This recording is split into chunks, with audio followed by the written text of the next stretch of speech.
Ni hindi ya kuruguria tabarĩra cia ũthii wa na mbere gĩcigo-inĩ gĩa Gĩtengera kaunti-inĩ ya Kajiado kĩrĩa kĩratongoragio nĩ mwandĩki mũkaru ministry-inĩ ya ũkui Charles Iga, mũtabarĩri ministry-inĩ Chris Obure hamwe na gavana Ole Lenku.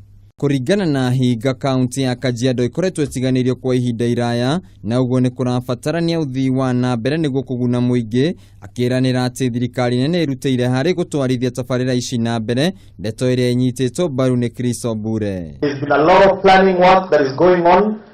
A lot of things are starting to fall into place.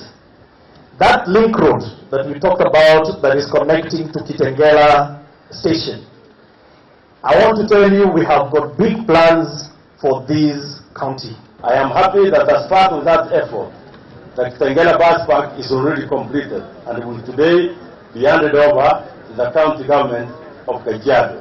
Mwena-inĩ wake, gavana Ole Lenku hamwe na aikari a gĩcigo gĩkĩ nĩ matũgĩrĩtie thirikari nene igũrũ rĩa tabarĩra ici, kuona nĩ igũkorwo ikĩhingũra mĩeke makĩria ya wonjoria.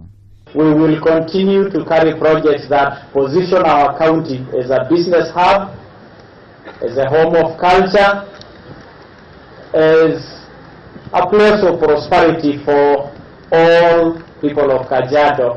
Kupata mahali utapata customer inakuwa ni tatizo, lakini kwa sasa venye imefunguliwa naona itatusaidia sana kwa sababu hii ni pana, lakini ile ni ndogo sana, naona itatusaidia sana. Rĩu tabarĩra ici ciarĩka nĩ igũkorwo ikĩgacĩrithia kaunti ĩno na makĩria gĩcigo gĩa Gĩtengera mũbango-inĩ wa kũguna aikari a mwena ũyũ.